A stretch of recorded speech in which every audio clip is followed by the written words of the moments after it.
Bismillahirrahmanirrahim. Assalamu alaikum dear students. How are you? I hope you'd be fine.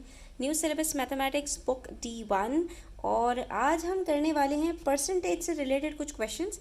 तो जो 7th addition की book है उसके अंदर ये एक्सरसाइज 8B का क्वेश्चन नंबर 4 है और उसके बाद जो अपडेटेड 7th एडिशन बुक आई है उसके अंदर ये एक्सरसाइज 3B का क्वेश्चन है। ठीक है, तो परेशान नहीं होइएगा, सेम क्वेश्चंस हैं, सिर्फ क्या है ये जो आपके रिवाइज्ड एडिशंस आते हैं उसकी वजह से एक्सरसाइजेस के नंबर्स चेंज हो जाते हैं। ठीक है, तो अब यहाँ पर हमारे पास जो परसेंटेज इंक्रीज और डिक्रीज का कॉन्सेप्ट है वो हम पहले भी डिस्कस कर चुके हैं, आज डिटेल से और डिस्कस करेंगे, तो वीडियो एंड तक देखिएगा, स्किप मत कीजिएगा। कुछ चीज़ें इसके अंदर आपको ऐसी बताऊंगी इंशाल्लाह कि आपके पास जब आप बुक 2 के अंदर परसेंटेज से related profit and loss, discount, GST, tax, ये सारे क्वेश्चंस कर रहे होगे, वहाँ पर ये सारी चीज़ें आपको काम आएंगी इंशाल्लाह। ठीक है, तो गौर से देखिएगा, वीडियो स्किप मत कीजिएगा।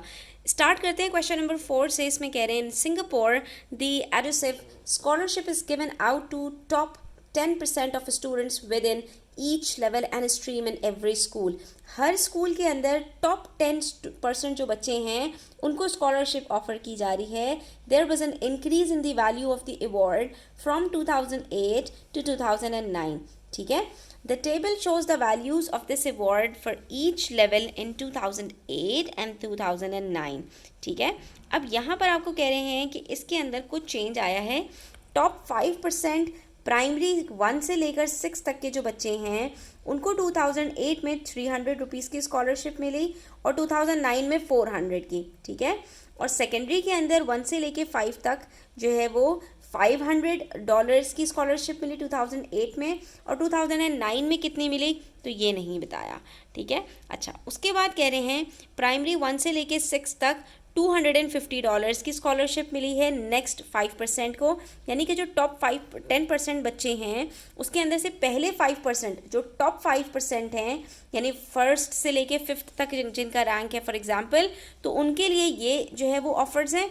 और जो उसके बाद के 5% हैं, 10% को इन्होंने 2 में स्प्लिट कर दिया, उसके अंदर प्राइमरी और सेकेंडरी के बच्चों को अलग अलग जो है वो स्कॉलरशिप मिली है। तो जो नेक्स्ट 5 हैं 1 से लेके 6 तक उनको $250 की मिली है और सेकेंडरी के 1 से लेके 5 तक जो है उनको $300 की मिली है 2008 में और 2009 में 350 और $400 की मिली है। ठीक है, सबसे पहले तो आपने ये समझ लिया यहाँ पर कि जो टॉप 10% बच्चे हैं उसके इन्होंने 2 अलग अलग कैटेगरीज बनाकर 5% की 2008 और 2009 में दोनों में डिफरेंट स्कॉलरशिप्स ऑफर की। नेक्स्ट हमसे कह रहे हैं, given that there was an increase of 30% in the value of the award from 2008 to 2009 for a secondary 1 student in the top 5%।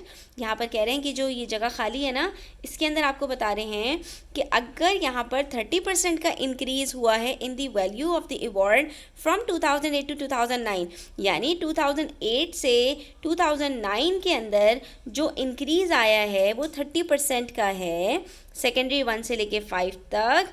Find the value of the award for the secondary 1 student in the top 5% इन 2009। तो basically ये जो डब्बा खाली आपको नज़र आ रहा है इसकी वैल्यू आपको फाइंड आउट करनी है। सबसे पहले यहाँ पर जो चीज़ समझने वाली है वो ये है कि जब भी किसी भी इनिशियल क्वांटिटी के अंदर इंक्रीज या डिक्रीज आता है तो वहाँ पर हमारे पास कुछ कैटेगरीज हैं। सबसे पहले हम उसको डिटेल से डिस्कस करते हैं, फिर इस क्वेश्चन की तरफ वापस आएंगे और मज़े में इस क्वेश्चन को इंशाल्लाह सॉल्व कर लेंगे। अब यहाँ पर गौर से देखिए, हमारे पास यहाँ पर 3 क्वांटिटीज़ होती हैं। एक होती है इनिशियल क्वांटिटी जिसको हम कहते हैं अमाउंट बिफोर इंक्रीज। ठीक है, यानी कि जो स्कॉलरशिप ऑफर की थी 2008 के अंदर उसके अंदर कोई इंक्रीज नहीं था, वो डायरेक्टली आपको बता दिया 500 रुपीज़ था इनिशियल क्वांटिटी। ठीक है, और एक अमाउंट होती है इंक्रीज के बाद जिसको हम कहते हैं final amount, amount after increase. ठीक है, अब यहाँ पर जो परसेंटेजेस आपको बता रही हूँ ये आप याद रखेंगे अगर, तो आपके पास कोई सा भी क्वेश्चन आएगा आप उसको ईजिली सॉल्व कर लोगे। तो इस बात को याद रखो, हमेशा कहीं पर नोट डाउन कर लो। जो आपकी इनिशियल क्वांटिटी होती है वो आपका एक जो आपका टोटल है ना, हम उसको कंसिडर करते हैं और ये हमेशा 100% होता है। ठीक है, ये हमेशा 100% होगा। ठीक है, उसके बाद आपके पास जो भी इंक्रीज़ हुआ है उसकी जो भी परसेंटेज होगी, लेट सपोज 20% है, तो फाइनल अमाउंट की जो परसेंटेज बनेगी वो 100 + 20 120% बनेगी। अगर इसके अंदर आपके पास यहाँ पर 30% का इंक्रीज़ हुआ है तो आपकी फाइनल की जो परसेंटेज बनेगी वो 130% बनेगी। ठीक है, अच्छा, अब ये जो दोनों चीज़ें होती हैं इसको हम पार्ट कंसिडर करते हैं, इसको हम टोटल कंसिडर नहीं करते। कभी भी फाइनल अमाउंट को हम टोटल कंसिडर नहीं करते। इसको हम कहते हैं ये हमारा पार्ट 1 है और इसको हम कहते हैं ये हमारा पार्ट 2 है। अब या तो आपको कभी इंक्रीज़ की अमाउंट कैलकुलेट करनी होगी, कभी आपको फाइनल अमाउंट कैलकुलेट करनी होगी, कभी इंक्रीज़ की परसेंटेज कैलकुलेट करनी होगी, कभी फाइनल की परसेंटेज कैलकुलेट करनी होगी। टोटल की परसेंटेज हमेशा 100% होगी, इसको छोड़ दो। अब ये हमारे पास 6 खाने बनते हैं, 6 डब्बे बनते हैं। अच्छा, इंक्रीज़ और डिक्रीज़ के अंदर बस इतना ही फ़र्क है कि यहाँ पर इंक्रीज़ के अंदर परसेंटेज ऐड होती है फाइनल अमाउंट के अंदर, और यहाँ पर अगर डिक्रीज़ आ जाए तो क्या होता है बच्चों, जो भी डिक्रीज़ की परसेंटेज होगी वो सब्ट्रैक्ट हो जाएगी, लेकिन टोटल की परसेंटेज वही 100 रहेगी। यानी अगर यहाँ पर डिक्रीज़ हुआ है, उसकी परसेंटेज 20% है, तो फाइनल अमाउंट की परसेंटेज हमारे पास 80% होगी। तो इससे हमें ये पता चलता है कि अगर हमें इंक्रीज़ या डिक्रीज़ या फाइनल अमाउंट किसी एक की भी परसेंटेज पता हो तो हम बाकी की परसेंटेज आराम से कैलकुलेट कर सकते हैं, क्योंकि हमें पता है कि इनिशियल जो होता है वो हमेशा 100% होता है। तो अगर इनिशियल आपको पता है, ये याद रखोगे, तो इंक्रीज़ की जो भी परसेंटेज होगी फाइनल की परसेंटेज उसके साथ क्या होगी, 100 के साथ परसेंटेज प्लस होकर आ जाएगी। ठीक है, अगर डिक्रीज़ हुआ होगा तो डिक्रीज़ में से 100 में से माइनस करके फाइनल की परसेंटेज आप निकाल लोगे। ठीक है, तो अब यहाँ पर जब इन्होंने हमसे कहा कि given that there was an increase of 30% in the value of the award from 2008 to 2009, क्या हो रहा है यहाँ पर, इनिशियल क्वांटिटी कौन सी है, 2008 के अंदर हमारे पास $500 थे। ठीक है, हम यहाँ पर साथ साथ लिखते जाते हैं। ये हमारे पास 2008 है और 2008 की हमें क्वांटिटी बताई है इन्होंने कि वो हमारे पास $500 थी। और उसके बाद फिर क्या हुआ कि there was an increase of 30%, ये अमाउंट बताई, यहाँ पर इंक्रीज़ की अमाउंट नहीं बताई, अमाउंट इसकी परसेंटेज बता दी 30%। ठीक है, तो इसका मतलब है ये तो हमारे पास 100% है, 100% 500 के बराबर है, 30% नहीं बताया इन्होंने। और 2009 आपके पास क्या होगा बच्चों, इंक्रीज़ होने के बाद वाला साल है, तो इंक्रीज़ होने के बाद पूछ रहे हैं कि बताइए यहाँ पर अमाउंट आपकी कितनी होगी। तो सबसे पहले तो मैं आपको ये बता दूं कि इसकी परसेंटेज कितनी होगी, तो 100 + 30 कर लो, 130%। तो 2009 के अंदर हमारे पास ये जो 500 है इसका 130% आ जाएगा। अब जो इम्पॉर्टेंट बात है वो ये है कि हम 3 तरह के फार्मूलाज यूज़ करते हैं। एक फार्मूला होता है परसेंटेज ऑफ पार्ट कैलकुलेट करने का। ठीक है, दूसरा फार्मूला हम यूज़ करते हैं पार्ट कैलकुलेट करने के लिए। ठीक है, पार्ट क्या होता है, पार्ट परसेंटेज क्या होता है, और तीसरा फार्मूला टोटल। तो ये तीनों चीज़ें मैं आपको बता देती हूँ। ठीक है, अगर पार्ट की परसेंटेज की बात हो रही है तो या तो आपको इंक्रीज़ या डिक्रीज़ और या फाइनल अमाउंट की परसेंटेज कैलकुलेट करनी होगी। इस क्वेश्चन में आपको परसेंटेज गिवन है, एक की परसेंटेज दी हुई होती है तो हम दूसरे की परसेंटेज इजीली कैलकुलेट कर लेते हैं। परसेंटेज हमने यहाँ इस क्वेश्चन में कैलकुलेट नहीं करनी। अगर परसेंटेज कैलकुलेट करनी होगी तो हम क्या करेंगे, जो अमाउंट होती है, जो भी हमारे पास पार्ट होता है, इसका हम यहाँ फ्रैक्शन बनाते हैं, पार्ट को हमेशा टोटल के साथ डिवाइड करते हैं और मल्टीप्लाई कर देते हैं 100% से। ठीक है, तो इसका मतलब क्या हुआ कि अगर मुझे ये पता हो कि इंक्रीज़ की अमाउंट कितनी है तो मैं इंक्रीज़ की अमाउंट को 500 से डिवाइड करूंगी, मल्टीप्लाई बाय 100% कर दूंगी, मेरे पास ये 30% निकल आएगा। इसी तरह से जो 2009 के अंदर अमाउंट है उसको मैं लूँगी एज अ पार्ट और उसको डिवाइड कर दूंगी टोटल 500 से, मल्टीप्लाई करूँगी 100% से, तो मेरे पास 130% आंसर आ जाएगा। ठीक है, ये होती है पार्ट की परसेंटेज। तो कभी आपको इंक्रीज़ की परसेंटेज निकालनी होगी, कभी डिक्रीज़ की परसेंटेज निकालनी होगी और कभी फाइनल अमाउंट की परसेंटेज निकालनी होगी, तो आप हमेशा ये वाला फॉर्मूला यूज़ करेंगे। दूसरी बात आती है पार्ट कैलकुलेट करने की, जैसा कि इस क्वेश्चन में हमने करना है। इस क्वेश्चन में क्या है कि हमें ना इंक्रीजिंग अमाउंट की अमाउंट पता है ना फाइनल अमाउंट पता है कि 2008 से 2009 में कितना इंक्रीज़ हुआ और इंक्रीज़ होने के बाद कितना हो गया। ये दो अलग अलग बातें हैं। कितना इंक्रीज़ हुआ तो उसको हम कहते हैं बाय, ठीक है, और इंक्रीज़ होने के बाद कितना हो गया तो ये होता है टू, और ये क्या होता है, ये फ्रॉम। इस तरह के वर्ड्स भी आपके पास आएंगे। फ्रॉम का मतलब इनिशियल टोटल, बाय का मतलब कितना इंक्रीज़ हुआ या कितना डिक्रीज़ हुआ, टू का मतलब फाइनल अमाउंट। तो अब अगर आपको पार्ट कैलकुलेट करना है बच्चों, जैसे कि इस क्वेश्चन में हमने करना है कि हमें पार्ट या तो इंक्रीजिंग अमाउंट की बात करें और या फाइनल अमाउंट की। अगर इंक्रीजिंग अमाउंट निकालते हैं तो सिंपल, तब भी फाइनल अमाउंट हम निकाल लेंगे, इंक्रीज को प्लस कर देंगे 500 के साथ, फाइनल अमाउंट पता चल जाएगा। और डायरेक्टली भी हम फाइनल अमाउंट कैलकुलेट कर सकते हैं। तो इसके लिए हमने क्या करना होता है, सिंपल याद रखो बच्चों, जब भी पार्ट कैलकुलेट करना होगा, पार्ट की परसेंटेज को मल्टीप्लाई कर दोगे टोटल के साथ।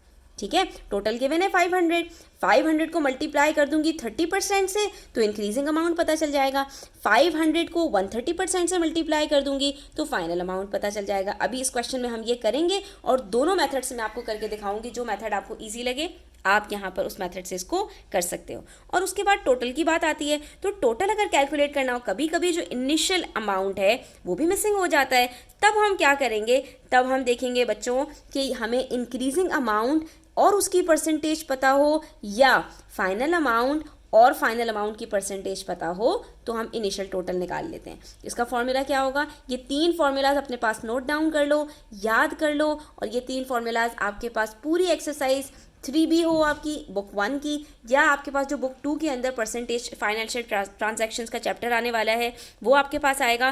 पूरी एक्सरसाइज इसी के ऊपर बेस करती है, सारे आप इसी फॉर्मूलाज के साथ इजीली सॉल्व कर लोगे।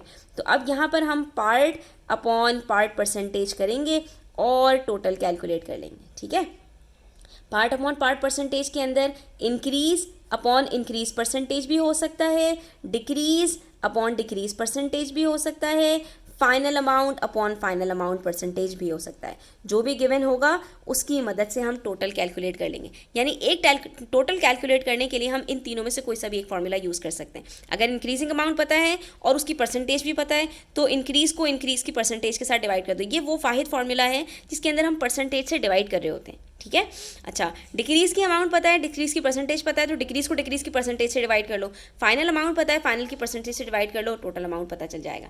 अब हमने ये एनालाइज करना होता है क्वेश्चन में कि हमने करना क्या है। तो इस क्वेश्चन के अंदर इन्होंने हमसे क्या कहा, 2008 के अंदर अमाउंट थी 500 और 2008 से 2009 के अंदर 30% का इंक्रीज आ गया। तो एक तो हमें इन्होंने इनिशियल टोटल बता दिया, दूसरा इन्होंने हमें इंक्रीजिंग परसेंटेज बता दी और पूछा क्या कि बताइए 2009 में अमाउंट क्या होगा। तो हम क्या करेंगे, हमें क्या फाइंड आउट करना है बच्चों, असेस करेंगे कि हमने परसेंटेज कैलकुलेट करनी है तो ये फॉर्मूला यूज़ करेंगे। नहीं, हमने परसेंटेज तो कैलकुलेट नहीं करनी, वो तो हमें पता चल गई 130% है, क्योंकि 100 + 30% 130 होता है। हमने पार्ट कैलकुलेट करना है, यानी हमने या इंक्रीजिंग अमाउंट या फाइनल अमाउंट कैलकुलेट करना है। जी हाँ, हमने यही कैलकुलेट करना है, तो हम ये वाला फॉर्मूला यूज़ करेंगे। अगर हम यहाँ पर इंक्रीज फाइंड आउट कर रहे हैं तो इंक्रीज की परसेंटेज को टोटल से मल्टीप्लाई करेंगे। अगर हम फाइनल अमाउंट फाइंड आउट कर रहे हैं यानी 2009 में डायरेक्टली फाइंड आउट कर रहे हैं तो हम final amount is equals to final amount percentage multiply by total करेंगे। दोनों से करके देख लेते हैं, जो आपको ईजी लगे आप यहाँ पर उससे कर लेना। इंक्रीज़ की बात करूँ अगर मैं, तो इंक्रीज़ की परसेंटेज हमें पता है और इसको मल्टीप्लाई कर देंगे टोटल से। इंक्रीज़ की परसेंटेज हमारे पास है 30%, मल्टीप्लाई बाय टोटल है 500। कैसे सॉल्व करेंगे, 30/100 मल्टीप्लाई बाय 500। 2 0 को काट देते हैं, बचा क्या, 30 मल्टीप्लाई बाय 5, 3 5 = 15, आंसर आ गया 150। और ये क्या निकला, इंक्रीज़। इसका मतलब है कि जो इंक्रीज़ हुआ है वो 150 का हुआ है। तो यहाँ पर जब मुझे ये पता चल गया कि 500 जो मेरे पास अमाउंट था वो 150 से इंक्रीज़ हुआ है, इट हैज़ इंक्रीज्ड बाय 150, तो ये इंक्रीज़ होने के बाद कितना होगा, 500 + 150 = 650। और देखो बच्चों, ये आंसर मैं डायरेक्टली भी लेकर आ सकती हूँ। अभी तो मैंने 2 स्टेप्स में किया ना, पहले इंक्रीज़ निकाला, इंक्रीज़ को प्लस किया तो फाइनल अमाउंट निकाला। हमने निकालना तो ये है ना, तो अब अगर मैं इंक्रीज़ पहले निकालूं तो इसके लिए मुझे एक स्टेप और आगे जाना पड़ेगा, और इसी फॉर्मूले को यूज़ करके मैं डायरेक्टली भी ये अमाउंट निकाल सकती हूँ। कैसे, कि अगर मुझे ये पता है कि इंक्रीज़ की अमाउंट 30% है तो फाइनल अमाउंट की परसेंटेज क्या होगी। अगर ये चीज़ें आप यहाँ पर समझ लोगे तो आपके लिए बहुत आसान हो जाएगा। ये देखिए यहाँ पर फाइनल अमाउंट की परसेंटेज हमारे पास, अगर इंक्रीज़ की अमाउंट 30% है तो फाइनल अमाउंट की परसेंटेज 130% होगी। जितनी भी इंक्रीज़ की परसेंटेज होगी 100 में प्लस करोगे फाइनल अमाउंट की परसेंटेज आपको पता चल जाएगी। मल्टीप्लाई कर देते हैं 500 से, वो 130% को 500 से मल्टीप्लाई करेंगे, सेम वही काम करना है। 130/100 मल्टीप्लाई बाय 500, 2 ज़ीरो को 2 ज़ीरो से कट किया, क्या बचा 13 5 65 होता है, और ये ज़ीरो लगा दिया, आंसर आ गया 650। ये हमारे पास डायरेक्टली 650 अमाउंट आ गया फाइनल परसेंटेज का। ठीक है, तो ये देखो 650 डायरेक्टली भी आ सकता है, और 150 अगर आप पहले कैलकुलेट करते हो तो 500 के साथ प्लस करके 650 तब भी आपके पास आ जाएगा। तो इससे हमें क्या पता चला कि अगर हमें कोई भी पार्ट कैलकुलेट करना है, चाहे इंक्रीज़ चाहे डिक्रीज़ चाहे फाइनल अमाउंट, हम ये सेकंड फार्मूला यूज़ करेंगे। यहाँ पर हम रखेंगे increase is equals to increase percentage multiply by total, decrease is equals to decrease percentage multiply by total, final amount is equals to final amount percentage multiply by total. Important क्या है, question को समझना कि भाई हमने करना क्या है। अब इसका पार्ट 2 अगर हम देखें तो वहाँ पर हमने देखना होगा कि इन तीनों में से हम कौन सा फार्मूला यूज़ करेंगे। पार्ट 2 में हमसे कह रहे हैं find the percentage increase in the value of the award from 2008 to 2009 for a primary 4 student in the next 5%। जो नेक्स्ट 5% है, सबसे पहले तो ये पूरा स्टेटमेंट गौर से पढ़ो। कह रहे हैं परसेंटेज इंक्रीज कैलकुलेट करनी है, तो सबसे पहले तो ये असेस कर लो कि कौन सा फार्मूला यूज़ होगा, फर्स्ट फार्मूला, ठीक है, जिसके अंदर हमने परसेंटेज कैलकुलेट करनी है। परसेंटेज किसकी कैलकुलेट करनी है, इंक्रीज की। तो पार्ट परसेंटेज कैलकुलेट करनी है, कौन सा फार्मूला यूज़ होगा, part upon total multiply by 100%। यानी हमें इंक्रीज की अमाउंट पता होनी चाहिए, इसके लिए टोटल पता होना चाहिए, इनिशियल टोटल, टोटल की जब भी बात करूँगी इनिशियल टोटल की बात होगी, ठीक है, और मल्टीप्लाई कर देंगे 100% से। ठीक है, अच्छा अब देखते हैं कि यहाँ कहाँ से हमें इंक्रीज मिलेगा, कहाँ से हमें इनिशियल टोटल मिलेगा। इन the value of the award from 2008 to 2009, 2008 से 2009 के अंदर कह रहे हैं जो इंक्रीज हुआ है किस में, 4 हमारे पास डिफरेंट कैटेगरीज हैं। यहाँ पर किसकी बात कर रहे हैं, फॉर प्राइमरी 4 स्टूडेंट, प्राइमरी 4 का स्टूडेंट हो। कौन सा प्राइमरी 4 का स्टूडेंट है, तो हमारे पास ये प्राइमरी के 2 कैटेगरीज हैं, एक टॉप 5% में, एक नेक्स्ट 5% में। तो प्राइमरी 4 हमारे पास कहाँ पर आएगा, 1 से लेके 4 तक में, या तो ये वाली कैटेगरी होगी या ये वाली कैटेगरी होगी। अब देखते हैं इन दोनों में से कौन सी की बात कर रहे हैं। इन द नेक्स्ट 5%, तो इसका मतलब ये टॉप 5% की बात नहीं कर रहे, ये नेक्स्ट 5% की बात कर रहे हैं। तो नेक्स्ट 5% के अंदर प्राइमरी 4 हमारे पास 1 से लेके 6 तक, इसकी बात हो रही है। ठीक है, प्राइमरी 1 से लेके 6 तक $250 से $350 का जो इंक्रीज़ आया है, इसके अंदर हमने कैलकुलेट करना है। तो find the percentage increase calculate करने के लिए हम क्या करेंगे, part upon total multiply by 100%। सबसे पहले बच्चों अपने पास फॉर्मूला लिख लिया करो फटाफट, part percentage is equals to part upon total multiply by 100%। ठीक है, अब देखो पार्ट की यहाँ पे बात कर रहे हैं, तो किसका पार्ट परसेंटेज किसकी कैलकुलेट करनी है, परसेंटेज इंक्रीज। जो पार्ट होता है ना वही आपने यहाँ पर परसेंटेज के साथ भी लिखना है, और उसी जगह पर हमने यहाँ पर पार्ट में वही लिखना है। ठीक है, लेकिन ये दोनों डिफरेंट है, ये परसेंटेज है, ये अमाउंट है। इंक्रीज़ को टोटल के साथ डिवाइड करेंगे और मल्टीप्लाई कर देंगे 100% से, तो आंसर आ जाएगा। अब इंक्रीज़ यहाँ पर हुआ कितना है, तो ये कैसे पता चलेगा, 2008 में 250 था, 2009 में 350 हो गया, तो यहाँ से इंक्रीज़ इजीली कैलकुलेट हो जाएगा। 350 में से 250 को सब्ट्रैक्ट कर देंगे। ठीक है, तो ये हमने करना है, यहाँ पर शो कर दो यहाँ पर अपनी वर्किंग्स, ताकि जब आप रिवाइज करने के लिए बैठो तो आपको परेशानी ना हो। यहाँ से हमने ये इंक्रीज़ कैलकुलेट किया, ठीक है, टोटल से डिवाइड करना है। टोटल कौन सा वाला लेंगे, हमेशा याद रखो, लिख लो कहीं पर ये बात, टोटल के बारे में 2 चीज़ें कि टोटल की परसेंटेज हमेशा 100% होती है, और टोटल हमेशा इनिशियल अमाउंट की बात होती है। तो 250 से डिवाइड करेंगे, 350 से डिवाइड नहीं करेंगे। जो फाइनल अमाउंट होती है वो पार्ट में कंसिडर होती है, टोटल में कंसिडर नहीं होती। मल्टीप्लाई कर देंगे 100% से, तो 350 माइनस 250 होता है आपके पास 100, मल्टीप्लाई बाय 100% अपॉन 250। ठीक है, 0 से कोई भी एक 0 कट कर दो, 25 1 जार 25, 25 4 जार 100, क्या बचा हमारे पास, 4 multiply by 10% is equals to 40% आपका फाइनल आंसर हो जाएगा। इसका मतलब है कि परसेंटेज कितनी इंक्रीज़ हुई है, 40% से इंक्रीज़ हुई है। तो बच्चों यहाँ पर आपने बस यही असेस करना है कि हमने कैलकुलेट क्या करना है, हमें क्या चीज़ गिवन है, और हमने कौन सा फार्मूला यूज़ करना है। ये 3 फार्मूलाज अपने पास नोट डाउन कर लो। इंशाल्लाह नेक्स्ट वीडियो में मज़ीद क्वेश्चन सॉल्व करेंगे। तब तक अपना ख्याल रखो। चैनल पर नए हो अगर तो सब्सक्राइब करते जाओ, वीडियो अच्छी लगी हो तो लाइक करो, अपने फ्रेंड्स के साथ ज़रूर शेयर करो। टेक केयर, अल्लाह हाफिज़।